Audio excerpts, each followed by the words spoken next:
आट्यापाट्याचं नियोजन केलेलं आहे काय काय कशी कशी स्पर्धा असणार आहेत काय? स्वातंत्र्य दिनाचं औचित्य साधून 15 ऑगस्ट 1950 सालापासून त्यावेळचे आमच्या गावचे थोर स्वातंत्र्य सैन्यानी पंढरपूरचे पहिले सभापती बाबूरावजी बागल आणि त्यावेळचे त्यांचे सर्व सहकारी यांनी ही स्पर्धा चालू केली। आज ह्या स्पर्धेचं 75वावं अमृत महोत्सवी वर्ष आहे। या स्पर्धा पार पाडण्यासाठी आमच्या मंडळाच्या अध्यक्ष आणि त्यांची टीम यांनी गेल्या 2 महिन्यापासून अतिशय उत्कृष्ट असे नियोजन केलेलं आहे। या मैदानावर संपूर्ण राज्यातूनच सर्व खेळाडू सहभाग घेत असतात। ज्या पद्धतीनं पंढरीच्या वारीला सर्व वारकरी आषाढीला येतात त्या पद्धतीनं गादेगावच्या या मैदानावर आट्यापाट्याचं सामनं पाहण्यासाठी संपूर्ण राज्यातून माजी खेळाडू आणि चालू खेळाडू स्पर्धा खेळण्यासाठी आमच्या गादेगावच्या मैदानावर येतात आणि त्यांना राहण्याची जेवणाची उत्तम सोय आमच्या मंडळाकडून केली जाते। ही स्पर्धा 2 दिवस चालते। अखंडितपणे 75 वर्ष हे सामने पार पडले। कोरोनाचा 2020 सालात सुद्धा आम्ही औपचारिक म्हणून या मैदानाचं पूजन केलं आणि ही परंपरा अशीच चालावी या उद्देशानं परंपरेची एक अखंडितपणा टिकवण्यासाठी प्रयत्न केला। या मैदानावर सांगण्याचं वैशिष्ट्यमध्ये ही स्पर्धा पाहण्यासाठी आम्ही इथं स्क्रीनची व्यवस्था करतो। खेळाडूंना प्रोत्साहन मिळालं म्हणून गावातील अनेक जण त्यांना प्रत्यक्ष खेळामध्ये अनेक मोठ्या स्वरूपात बक्षिसं देतात आणि खेळाडूंना प्रोत्साहित करतात। तसेच शालेय आट्यापाट्या संघामधून खेळणारे विद्यार्थीसुद्धा या सामनेसाठी आमच्या मंडळामध्ये येतात। अशा पद्धतीची ही आमच्या गादेगावची परंपरा आहे।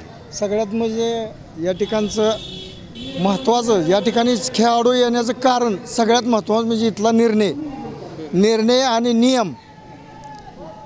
मी गेल्या वर्षीसुद्धा तुमच्या याला मुलाखत देत असताना एक गोष्ट सांगितली होती, जे काय आता शालेय स्तरावर आट्यापाट्याच्या स्पर्धा चालू झालेल्या आहेत, शासनानं चालू केलेलं आहे। आमचं म्हणणं असं आहे की आमच्या नियमाप्रमाणे या गादेगाव जे सामन्याचे नियम आहेत त्या नियमाप्रमाणे सामना झाला तर याला कुठंतरी दर्जा प्राप्त होईल। अन्यथा मग आम्ही बघतो त्याने ते सामने खेळलेलं त्याला काय खस नाही, अर्थ राहत नाही। आणि आमच्या या संपूर्ण गावाचं या स्पर्धेविषयी जे मत आहे इतकं चांगलं आहे की अगदी लहान मुलगासुद्धा इथं कुठलाही डिस्टर्ब करू शकत नाही। मी तारापूर गावचा मी बालाजी पुजारी मी तारापूर गावचा खेळाडू आहे। माझं एक स्वप्न असतं या गादेगावच्या मैदानावर खेळायचं, का तर हे मैदान म्हणजे अतिशय मोठ्या प्रमाणात संघ उतरून या मैदानावर जो नंबर काढतो संघ ह्या वर्षीचा तो वर्ल्ड कप जिंकणारा संघ असं समजलं जातं। आणि ते अतिशय निष्पापपणे सामने पार पाडले जातात आणि सर्वांबरोबर सारखाच न्याय होतो। 75 वर्ष झालं या सामन्याची परंपरा चालू आहे आणि असं सामनं जेवढे सामने होतात त्या सामन्यापैकी हे सामने सगळ्यात 1 नंबर असतात हे आमच्या माहितीनं आम्हाला समजतं। गादेगाव नगरीमध्ये आमच्या जवळजवळ 75 वर्ष झालं आमचं आट्यापाट्याचा 15 ऑगस्ट म्हणलं का आट्यापाट्या एक गादेगावचं एक नाव महाराष्ट्रात आपण पूर्ण झालेलं आहे। आणि चांगल्या प्रकारे इथं संघ बी भरपूर आमचं जवळजवळ 100-150 संघ येतात गादेगावमध्ये। 75 वर्ष झालं त्यापासून आमचं 15 ऑगस्ट म्हणलं का गादेगावला सामने आहे आणि निष्पक्ष प्रमाणे कुठल्याही संघाचं ही न लागता निर्णय व्यवस्थित अचूकतेनं जातात। चांगल्या प्रकारे सर्व गावकरी मिळून आमचं आम्ही सामना आयोजित करतो। त्यांची सोयी सुविधा चांगल्या प्रकारे आम्ही केली जाते आणि इथून पुढं सुद्धा 15 ऑगस्ट म्हटलं का गादेगावचं सामनं अविरत चालू राहतील यात काही मुळीच शंका येणार नाही। बरोबर अगदी बरोबर।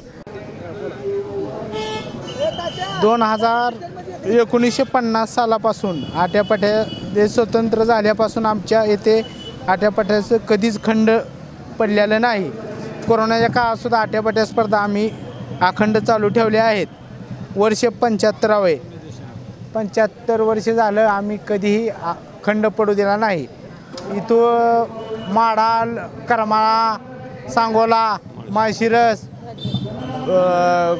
पंढरपूर ही सर्व तालुक्यातील सर्व संघ येतात राज्यातून सर्व संघ सहभाग घेतात इथं कमीत कमी 100 संघाचा दरवर्षी सहभाग असतो इथून जो नंबर नेतो तोच या वर्षीचा वर्ल्ड कप समजला जातो इथून जे नंबर जो नेतो सांगतो या वर्षीचा वर्ल्ड कपचा मानकरी ठरला जातो अतिशय निष्पापणे खेळाडूंची बाहेरगावनं येणाऱ्या खेळाडूची गादीगाव सगळे ग्रामस्थ मिळून म्हणजे त्यांची जेवणाची पुन्हा पाण्याची ही सगळी व्यवस्था राहण्याची केलेली असते हां 100 संघ असतात हां सकाळपर्यंत चालेल 2-3 दिवस चालतं इथे